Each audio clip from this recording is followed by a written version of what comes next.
Assalamualaikum warahmatullahi wabarakatuh. Selamat pagi semuanya. Hari ini kita masih mengenai surah Ad-Duha. Isi kandungan surah Ad-Duha ayat kelima menyebutkan bagaimana Allah membuat akhir kehidupan Nabi lebih baik dari permulaannya. Allah akan senantiasa memberikan kebaikan kepada Nabi SAW hingga akhirnya hati beliau ridho dengan kebaikan-kebaikan tersebut. Dan hilanglah kesedihan dari diri beliau atas celaan orang-orang musyrik.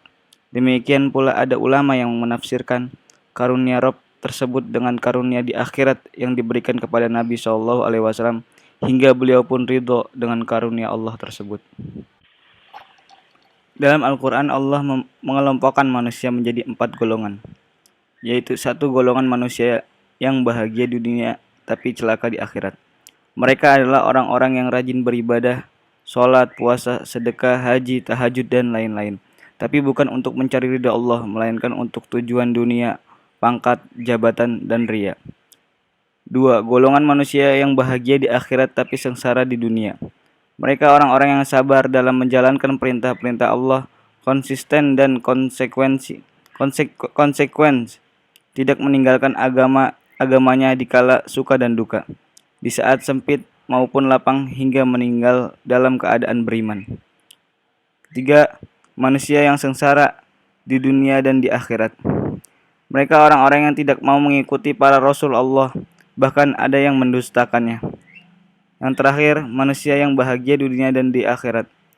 Mereka orang-orang yang beriman dan beramal soleh, baik laki-laki maupun perempuan, sesuai dengan petunjuk Al-Quran dan Sunnah Rasulullah. Dalam ayat yang ke-6 Allah mengingatkan nikmatnya kepada Nabi yang terkait dengan kondisi beliau di kala kecil. Bukankah dia mendapatimu sebagai seorang yatim, lalu dia melindungimu? Yang dimaksud dengan yatim adalah anak kecil yang kehilangan ayahnya sebelum baligh. Demikian Allah Ta'ala sudah memberikan perhatian kepada Nabi SAW semenjak beliau kecil, kemudian senantiasa melindunginya sampai beliau tumbuh dewasa, dan akhirnya Allah memberikan risalah ini kepada beliau SAW. Karena ayahnya meninggal dunia ketika beliau masih dalam kandungan ibunya. Kemudian Allah memberikan perlindungan melalui kakeknya dan pamannya untuk mengasuh dan melindunginya dari ancaman orang-orang kafir. Pada ayat yang ke-7, Allah menyebutkan nikmat lain yang diberikan kepada Nabi SAW, yaitu nikmat ilmu dan hidayah. Dan dia mendapatimu sebagai seorang yang bingung, lalu dia memberikan petunjuk. Kata Imam As-Sa'adi, maknanya dia mendapatimu dalam keadaan tak tahu apa itu kitab dan apa itu iman. Maka dia mengajarimu yang tidak kamu ketahui dan memberi taufik kepadamu untuk beramal dan berakhlak yang baik. Bingung dalam arti lain, bingung dalam mencari kebenaran karena beliau tidak mengetahui tentang syariat. Yang saat itu bangsa Arab sangat rendah akhlaknya dan tidak benar akidahnya, menyembah berhala. Kemudian Allah memberikan petunjuk kepadanya. Pada ayat yang ke-8, Allah menyebutkan nikmatnya kepada Nabi SAW, nikmat kecukupan. Dan dia mendapatimu sebagai seorang yang kekurangan, lalu dia memberikan kecukupan. Seorang yang kekurangan atau miskin, di mana ayahnya tidak meninggalkan harta kecuali seekor unta betina dan seorang hamba sahaya perempuan. Kemudian Allah memberikan harta benda berupa keuntungan yang amat besar dari perdagangan harta Khadijah, dan ditambah dengan harta hibah dari Khadijah untuk memperjuangkan dan menegakkan agama Islam. Nabi SAW sebelumnya adalah seorang pengembala domba. Kemudian akhirnya Allah pun bukakan berbagai negeri untuk beliau. Imam Ibnu Sa'adi mengatakan, dia yang telah menghilangkan kekurangan harta yang ada padamu, dia juga akan menghilangkan kekurangan-kekurangan lainnya darimu. Dia yang telah memberikan kecukupan, melindungimu, menolongmu, memberikan petunjuk padamu, maka balaslah nikmat tersebut dengan rasa syukur. Pada ayat 6-8 ini, Allah Ta'ala menyebutkan berbagai nikmatnya kepada Rasulullah SAW. Walaupun demikian, bukan berarti kita tidak bisa mengambil pelajaran dari ayat ini, karena nikmat-nikmat tersebut pun dengan kadar yang berbeda-beda telah Dia berikan kepada kita juga. Mungkin ada di antara kita yang dahulunya anak yatim, kemudian Allah menjaga kita melalui ibu, saudara, kerabat hingga kita bisa tumbuh dewasa dengan baik. Dahulu kita juga tidak mengenal agama, tidak bisa baca Al-Quran, tidak tahu cara sholat dan lain-lain. Kemudian Allah pun memberikan hidayah kepada kita melalui orang tua atau guru-guru kita yang telah mengajarkan ilmu agama pada kita. Dahulu kita pun tidak punya apa-apa, bahkan kita semua lahir di dunia ini tanpa membawa apa-apa. Kemudian Allah memberikan kecukupan pada kita.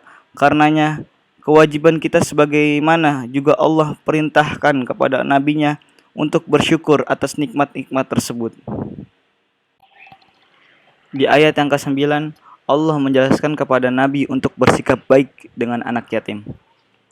Adapun terhadap anak yatim, maka janganlah kamu berlaku sewenang-wenang. Kata Syekh Ibnu Utsaimin mengenai makna ayat ini, ingatlah dirimu sendiri ketika dahulu kamu dalam keadaan yatim, maka janganlah engkau berbuat sewenang-wenang kepada mereka. Akan tetapi mudahkanlah urusan mereka, bantulah mereka. Kemudian ayat selanjutnya atau ayat 10, Allah memberi petunjuk kepada Nabi untuk orang-orang yang meminta-minta sesuatu dari beliau. Dan terhadap orang yang meminta-minta maka janganlah kamu menghardiknya. Ada dua makna minta-minta dalam ayat ini. Pertama meminta harta dan kedua meminta ilmu. Kata Syekh Ibnu Utsaimin tentang ayat ini, yang nampak dari konteks kalimat ayat adalah orang yang meminta-minta harta. Dia mengatakan, beri saya harta. Maka terhadap orang yang meminta-minta harta, jangan kamu menghardiknya. Allah berfirman pada ayat sebelumnya yang artinya, dan dia mendapatimu sebagai seorang yang kekurangan lalu dia memberikan kecukupan. Karena Allah sudah membuatmu berkecukupan, maka janganlah kamu hardik orang yang meminta-minta. Ingatlah kondisimu dulu ketika kamu dalam keadaan fakir. Beliau melanjutkan, boleh jadi juga yang dimaksud makna minta-minta itu selain meminta harta adalah meminta-minta ilmu. Maka orang yang bertanya tentang ilmu kepadamu jangan dihardik. Bahkan hadapi dengan kelapangan dada, karena seandainya dia tidak perlu ilmu, seandainya bukan karena rasa takutnya kepada Allah, dia tak akan bertanya tentang ilmu, maka jangan dihardik. Kemudian pada ayat terakhir Allah menjelaskan kepada Nabi untuk senantiasa menyebut nikmatnya. Dan terhadap nikmat Rabbmu, maka hendaklah kamu menyebut-nyebutnya dengan bersyukur. Ada dua bentuk menyebutkan nikmat Allah, menyebutkan dengan lisan, menyebutkan dengan perbuatan. Menyebut-nyebut dengan perbuatan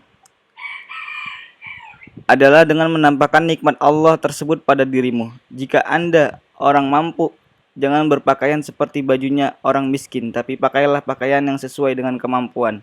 Demikian pula dengan rumah, kendaraan, dan hal-hal lainnya. Biarkan manusia mengetahui nikmat yang Allah berikan pada diri Anda. Ini termasuk bagian menyebut-nyebut nikmat Allah.